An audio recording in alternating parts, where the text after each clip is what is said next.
Hello friends, welcome to my channel Mansi life style 123। तो आप सभी का स्वागत है मेरे नए ब्लॉग में। फ्रेंड्स, आप सभी को जय श्री कृष्णा, जय श्री राधे, जय श्री राम। तो फ्रेंड्स, आज बहुत ज़्यादा ठंड है और कल भी थी, परसों भी थी और पानी बरसा नहीं। मैंने आप लोगों को पहले वीडियो में बताया था कि पानी बरसने वाला है। रात में बादल थोड़ा सा गड़गड़ा रहा था, हल्का हल्का बादल में गड़गड़ाहट हो रही थी, मतलब बादल गरज रहे थे लेकिन बरसा नहीं। और हल्की फुल्की बूंदाबांदी हुई होगी, पता नहीं चला। लेकिन अगर बूंदाबांदी हुई होती तो फ्रेंड्स, फर्श जो मतलब ये जो ज़मीन है वो हल्की फुल्की गीली होती। मैं अभी छत पे आई हूँ, मैं यही चेक करने आई थी कि पानी रात में बरसा या नहीं बरसा। बादल एक बार बहुत तेज़ गरजा तो मैं उठी, मैंने सोचा कि देखूं पानी बरस तो नहीं रहा है, लेकिन पानी नहीं बरस रहा था। आंगन में मैंने जाके देखा, बूंदी बूंदी कुछ नहीं पड़ रही थी और हवा बहुत ठंडी ठंडी, तेज़ हवा, ठंडी ठंडी हवा चल रही थी। ढेर सारी पत्तियाँ खूब गिरी और पत्ती आप लोग देख ही सकते हैं कितनी सारी पत्ती गिरी हुई है। अभी परसों नरसों 2 दिन पहले छत पे झाड़ू लगी और फिर आप लोग देख सकते हैं कितनी सारी पत्तियाँ यहाँ पे जमा हो गई है। क्योंकि ये पेड़ जो है ऊपर आप लोग देख रहे हैं, जो सेमर का पेड़ है, इसमें मैंने आप लोगों को पहले भी वीडियो में बताया था कि इतना सारा पेड़ में से पत्ती झड़ रही है क्योंकि सारी पत्तियाँ सूख गई है। और अब बसंत आ गया है, अब नई पत्तियाँ निकलना चालू हो जाएंगी। अभी पहले उसके जो फूल होते हैं छोटे छोटे, उनकी कलियाँ जो हैं वो खिल रही हैं। अब कलियाँ खिलने के बाद जो है वो नई पत्तियाँ आएंगी उसमें। और आम के पेड़ में भी फूल लगना शुरू हो गया है। फूल मतलब जो बौर होता है, छोटा छोटा बौर होता है। बहुत ध्यान से देखो तो हल्का हल्का जनाई पड़ता है पेड़ में, बहुत ध्यान से देखना पड़ता है। अभी बहुत छोटे हैं बौर, अभी तोड़ना नहीं चाहती मैं, नहीं तो मैं आप लोगों को दिखाती। अभी देखिए, आप लोग पास से देखेंगे तो ये देखिए पेड़ में हल्का हल्का हल्का सा एकदम बौर निकला हुआ है पेड़ में। और अब छोटा छोटा बौर निकल रहा है और शिवरात्रि तक थोड़ा देखने लायक हो जाएगा, क्योंकि शिवरात्रि में शंकर भगवान को हम लोग बौर चढ़ाते हैं। आम का पेड़ का जो फूल होता है हम लोग के यहाँ उसको बौर बोलते हैं। आप लोग के यहाँ आम के पेड़ का जो फूल होता है उसको क्या बोलते हैं, कमेंट में ज़रूर बताइएगा। आप लोग के यहाँ बौर बोलते हैं या नहीं। हमारे यहाँ तो आम के पेड़ में जो फूल होता है उसको हम लोग बौर बोलते हैं। और आम छोटी छोटी अमियाँ आम होती है तो उसको अमियाँ बोलते हैं, बहुत जगह कैरी बोलते हैं। और अच्छा लगता है छोटा छोटा, जब आम इतना छोटा छोटा होता है तो नमक लगा के खाने में अच्छा लगता है। वो कम खट्टे होते हैं, जब ज़्यादा बड़े हो जाते हैं तो ज़्यादा खट्टे हो जाते हैं, तो खाने में कम अच्छा लगता है। चटनी उटनी खाने में अच्छा लगता है, अचार बनाना अच्छा लगता है। मुझे तो आम का अचार कम ही पसंद है, लेकिन बनाना अच्छा लगता है, मैं बनाती हूँ। अगर आपकी बार आम होगा तो आपकी बार मैं अचार भी बनाऊँगी, खटाई भी बनाऊँगी। देखो मिलता है आम अचार के लिए कि नहीं, क्योंकि तोड़ने वाले लोग मिलते ही नहीं हैं। तो आम जो जैसे ये जो 2-3 डाल आप लोग देख रहे हैं फ्रेंड्स, जो पेड़ की तरफ डाल है उस पर मैं अपना सीढ़ी वीढ़ी लगा के, ये जो छत है इस छत पे चढ़ के मैं अपना जो इस तरफ डाल आई हुई है उस पर से 100-200 आम, अपना काम भर का 100-200 आम मिल जाता है, 4-5 किलो लगभग। तो उतने का मैं अचार बना लेती हूँ। और जो आंधी वांधी आती है तो थोड़ा बहुत जो आम मिल जाता है उससे खटाई बन जाती है। और आंधी अभी फ्रेंड्स बहुत तेज़ हवा चल रही है, ठंड बहुत लग रही है। पानी नहीं बरस रहा है, ठंड लग रही है बहुत, हवा चल रही है। हवा की वजह से ही बादल जो आ रहे हैं वो बादल उड़ जा रहे हैं। और कल दिन में बहुत अच्छी खासी धूप निकल गई थी और सुबह इसी तरीके से मौसम था जैसे अभी है। आप लोग देख रहे हैं हवा चल रही है, ठंडी ठंडी हवा। और इतनी ज़्यादा ठंडी, रात में तो बहुत ज़्यादा ठंडी ठंडी हवा चल रही थी और ठंड भी लग रही थी। अभी भी बहुत ठंडी लग रही है, आप लोग देख ही सकते हैं। मैं स्वेटर वेटर पहनी हूँ, भी साल मैंने निकाल दिया क्योंकि थोड़ा काम मैं कर रही थी, कपड़े उपड़े वगैरह धुल रही थी कपड़े, तो इस वजह से मैंने शॉल निकाल दिया। क्योंकि शॉल ओढ़ के काम नहीं करते बनता, भीग जाता है शॉल, इस वजह से शॉल मैंने निकाल दिया। अभी मैं जाऊँगी तो फिर शॉल ओढ़ूँगी। और अभी मैं छत पे आई थी तो मैंने सोचा आप लोगों को मैं दिखाती हूँ कि कितनी ज़्यादा ठंडी है और हवा भी चल रही है, अच्छी खासी हवा चल रही है। और देखिए मेरा झंडा जो है वो गिर गया है, इसको मैं सही कर देती हूँ झंडे को, क्योंकि झंडे को गिरना नहीं चाहिए, क्योंकि झंडा हमारे भारत की शान है और इसका गिरना मुझे बिल्कुल भी पसंद नहीं है। और झंडा मुझे देखिए हवा कितनी तेज़ चल रही है फ्रेंड, झंडा कितनी तेज़ी से लहरा रहा है, इससे आप लोगों को पता चल रहा होगा कितनी तेज़ हवा है। ये बजरंगबली का झंडा है और ये तिरंगा तो आप लोग जानते ही हैं, हमारे भारत की शान तिरंगा। और ये तिरंगा जो है ये मेरे घर पे हमेशा ही लगा रहता है और कितनी तेज़ तिरंगा लहरा रहा है आप लोग देख सकते हैं। और इसको देख के ही आप लोग अंदाज़ा लगा सकते हैं कि कितनी हवा चल रही है। और हवा बहुत तेज़ हवा नहीं है, लेकिन जो धीमी धीमी हवा जो चल रही है वो ठंडी ठंडी हवा, उसी की वजह से ही ठंड लग रही है। नहीं तो इतनी तेज़ दिन में धूप निकल जाती है कि ठंडी का तो नामो निशान ही नहीं पता चलेगा कि ठंडी गई कहाँ। लेकिन जो ये ठंडी ठंडी हवाएं चल रही हैं ना, इसी वजह से ठंडी अभी जा नहीं रही है, ठंडी लौट लौट के आ रही है। और रात में इतना कन्फ्यूजन होता है। एक वीडियो मैंने यूट्यूब पे देखा था, अंजू यादव करके हैं, राजस्थान की हैं, तो उनका वीडियो मैं बहुत देखती हूँ और उनकी वॉइस को कैरी करके मैं वीडियो भी बहुत सारे बनाती हूँ। तो उनके वीडियो में मैंने देखा था कि एक बार मैं मोटे कंबल ओढ़ती हूँ, एक बार मैं पतले कंबल ओढ़ती हूँ, एक बार मैं चादर ओढ़ती हूँ, फिर कंफ्यूज हो जाती हूँ, फिर ठंडी लगने लगती है, फिर मोटे कंबल ओढ़ती हूँ, फिर ठंडे कंबल ओढ़ती है, यही करते करते रात बीत जाती है। तो वही हाल आजकल मेरा भी है। आजकल क्या होता है कि पहले तो पतला वाला कंबल ओढ़ के मैं लेटती हूँ, फिर थोड़ी देर बाद ठंडी लगने लगती है, फिर मोटा वाली रजाई ओढ़ लेती, खूब मोटी वाली रजाई, जब ठंडी लगने लगती है। फिर मोटी वाली रजाई जब ओढ़ती हूँ तो फिर पसीना होने लगता है, फिर उसको हटा के कंबल ओढ़ लेती हूँ मोटा वाला।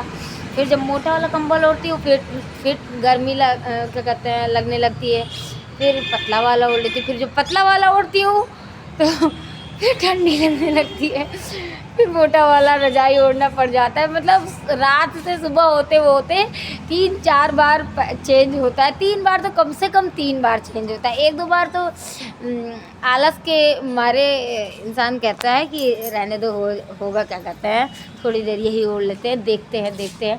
और देखते देखते में आधी रात गुजर जाती है, लेकिन 3 बार तो चेंज करना कंपलसरी हो चुका है, क्योंकि ऐसा मौसम ही है फ्रेंड्स। शाम को उतनी ठंड नहीं लगती है, लेकिन जैसे जैसे 1-2 बजते हैं फिर ठंड होना शुरू हो जाती है, और 4-5 बजे तो बहुत ज़्यादा ठंड लगने लगती है, तो मोटा वाला रजाई ओढ़ना पड़ जाता है। तो कल तो मैंने ऐसे ही किया, परसों भी ऐसे ही किया, 2-3 दिन से मैं ऐसे ही कर रही हूँ। और अब मैं ही नहीं, अधिकतर लोगों के साथ आजकल मौसम जो है वो ऐसे ही हो रहा है। अभी देखिए सुबह सुबह मोजे, स्वेटर, शॉल सब कुछ पहन लिया है इंसान, उसके बाद अभी थोड़ी देर में जब धूप निकलने लगेगी तो स्वेटर उतर जाएगा, फिर थोड़ी देर में इनर उतर जाएगा, गर्मी वाले कपड़े निकल जाएंगे। दिन में जब तेज धूप निकलेगी तो सिर्फ कुर्ती सलवार कुर्ती ही पहनी जाएगी। उसके बाद फिर थोड़ी देर बाद जब शाम होने लगेगी फिर स्वेटर चढ़ जाएगा, इनर चढ़ जाएगा, और टोपी, शॉल वगैरह वगैरह सब पहनना स्टार्ट हो जाएगा। जहाँ शाम हुई फिर ठंड लगना स्टार्ट हो जाएगी।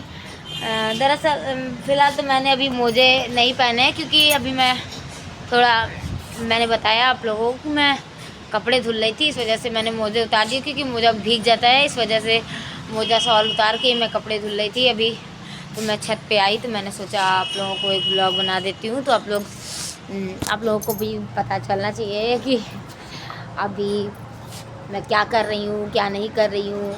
और सुबह सुबह बहुत ज़्यादा ठंडी है फ्रेंड्स, और इतनी हवा चल रही है, हवा के मारे समझ लीजिए हाथ काँप रहे हैं, हाथ ठंडा हो जा रहा है। और आप लोग मेरे झंडे को देख के ये अंदाज़ा लगा सकते हैं, इस तिरंगे को देख के, कि हवा कितनी चल रही है। अभी जब मैंने झंडा जब गिर गया था, मैं झंडे को खड़ा करी तब तेज़ हवा थी, लेकिन अभी थोड़ी धीमी हो गई है, क्योंकि झंडा हल्का हल्का लहरा रहा है, तेज़ नहीं लहरा रहा है।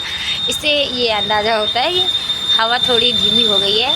और फ्रेंड्स रात में हवा बहुत तेज़ चल रही थी, क्योंकि तब ये जो झंडा गिरा हुआ है ये उसी की वजह से गिरा है, रात में ही ये झंडा गिरा है। क्योंकि अभी मैं छत पे आई हूँ, और जब आई मैं तो देख ही सकते हैं आप लोग, मैंने देखा कि झंडा गिरा हुआ था, तो मैंने झंडे को उठाया।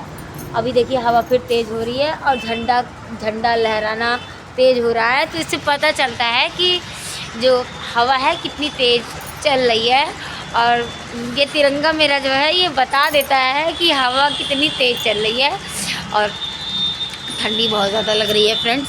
अभी मैं नीचे जाने वाली हूँ क्योंकि मेरे हाथ पैर सब ठंडे हो रहे हैं और मुझे मोजे वोजे पहनने पड़ेंगे क्योंकि बहुत ज़्यादा ठंड है। और देख रहे हैं आप लोग कितनी सारी पत्तियाँ मेरे छत पे। ये सब मेरा काम है, सब ये सब काम बढ़ाया जा रहा है। भगवान भी नहीं चाहते कि मैं शांतिपूर्वक चुपचाप आराम कर सकूं। भगवान भी नहीं चाहते हैं। भगवान भी चाहते हैं कि मैं काम करती रहूं, मुझे छत पे भी झाड़ू लगाना पड़े। हफ्ते में 4 बार मैं झाड़ू ही लगाती रहूं। लेकिन फ्रेंड्स मैं हफ्ते में 1 ही बार झाड़ू छत पे लगाती हूँ। कभी कभी तो 10 दिन हो जाते हैं, आलस लगने लगती है। कितना घर का सारा काम होता है, फिर छत पे भी आके झाड़ू लगाओ, ये करो वो करो। अभी गेहूँ धुलना है, चावल धुलना है, आटा पिसाना है, आटा चावल का पिसवाना है। आटा का मतलब चावल के आटे का जो फरा बनता है, आप लोग के यहाँ फरा बनता है या नहीं कमेंट में ज़रूर बताइएगा फ्रेंड्स। फरा हम लोग के यहाँ यूपी में चावल के आटे को सान के उसमें दाल भर के बनता है, उसको हम लोग के यहाँ फरा बोलते हैं। आप लोग के यहाँ क्या बोलते हैं कमेंट में ज़रूर बताइएगा। बहुत सारे लोग बिना दाल भरे भी बनाते हैं, सिर्फ जीरा नमक डाल के उसको पतला पतला छीमी की तरह। कई डिज़ाइन में कई तरीके से लोग बनाते हैं, हल्का सा जीरा नमक डाल के चावल के आटे में। उसको बहुत लोग स्टीम करके बनाते हैं, बहुत लोग कढ़ाई में हल्का सा तेल डाल के पानी का छिट्टा दे के और धीमी आंच पे उसको पका देते हैं। तो कई तरीके से बनता है फरा। तो आप लोगों के यहाँ किस तरीके से फरा बनाया जाता है कमेंट में ज़रूर बताइएगा फ्रेंड्स। और मेरे यहाँ जब फरा बनेगा तो मैं आप लोगों को ज़रूर दिखाऊंगी कि फरा होता क्या है। तो अभी तो नहीं बन रहा है, अभी तो देख रहे हैं आप लोग फ्रेंड्स मौसम कैसा है, इस वजह से मैं चावल नहीं धुल रही हूँ। चावल को धुल के अच्छे से सुखा के उसके बाद मैं आटा पिसवाऊँगी, उसके बाद मैं फरा बनाऊँगी, फिर आप लोगों को मैं दिखाऊँगी। इसमें अभी हफ्ते 10 दिन लगेंगे क्योंकि धूप सही से नहीं निकल रही है और मैं रिस्क नहीं लेना चाहती क्योंकि मेरे साथ इतनी मेरी किस्मत ख़राब है। जब भी मैं गेहूँ धुलती हूँ या चावल धुलती हूँ आटा पिसाने के लिए तो मौसम ख़राब हो जाता है, इस वजह से मैं चावल अभी धुल नहीं रही हूँ। और गेहूँ मैंने पहले धुला हुआ था, गेहूँ बना के मैंने रखा हुआ है। आज गेहूँ मुझे पिसाना है, अभी मैं भूल जाती हूँ। कल भी मैं भूल गई, परसों भी मैं भूल गई आटा पिसाने को। आज आटा एकदम ख़त्म हो गया और आज पिसाना ही पिसाना है आटा, नहीं तो फिर आटा मार्केट से मंगाना पड़ेगा। और मैं मार्केट से आटा मंगाना नहीं चाहती क्योंकि मार्केट का आटा अच्छा नहीं होता है और उसमें बहुत सारी मिलावट होती है। और घर का आटा जो होता है गेहूं का वो शुद्ध होता है, इसलिए घर का आटा खाना चाहिए। मैं आप लोगों को हमेशा ही बताती हूँ अपने वीडियोस में कि गेहूं का आटा जहाँ तक हो सके आप गेहूं लेके आटा बढ़िया से धुल धाल के गेहूं को बना के बिन पचोर के ही पिसाएं, क्योंकि मार्केट में जो आटा मिलता है वो गेहूं साफ़ वाफ नहीं करते हैं, ऐसे ही पिसा देते हैं और उसमें पुट्टी वगैरह चावल मिला के उसको पिसाते हैं ताकि रोटी जो हो सफ़ेद सफ़ेद बने, साफ़ साफ़ सुंदर सुंदर आटा। आप लोग मार्केट का आटा देखते हैं कहते हैं वाह क्या रोटी बनी है, मतलब कितना सुंदर अच्छा आटा है, कितनी सुंदर रोटियां बन रही हैं, लेकिन उसमें मिलावट होती है फ्रेंड्स। आप लोग मिलावट वाले आटे की रोटी खाने से बचें। ये जो घर का आटा होता है उसकी रोटियां थोड़ी मोटी लगती हैं, थोड़ी चोकर वाली होती हैं, थोड़ी मुलायम कम होती हैं, लेकिन उसका जो फ़ायदा होता है आप लोग उससे अनजान हैं। तो उसके फ़ायदे को आप लोग देखिए। जो देसी चीज़ें होती हैं वो हमारे सेहत के लिए लाभकारी होती है, और जो मार्केट की चीज़ें होती है पैकेट में जो बंद चीज़ें आ रही हैं वो सब नुकसान करती हैं। उसमें केमिकल डाला होता है ताकि वो लंबे समय तक टिक सके, ज़्यादा दिन तक वो चल सके, जल्दी ख़राब ना हो।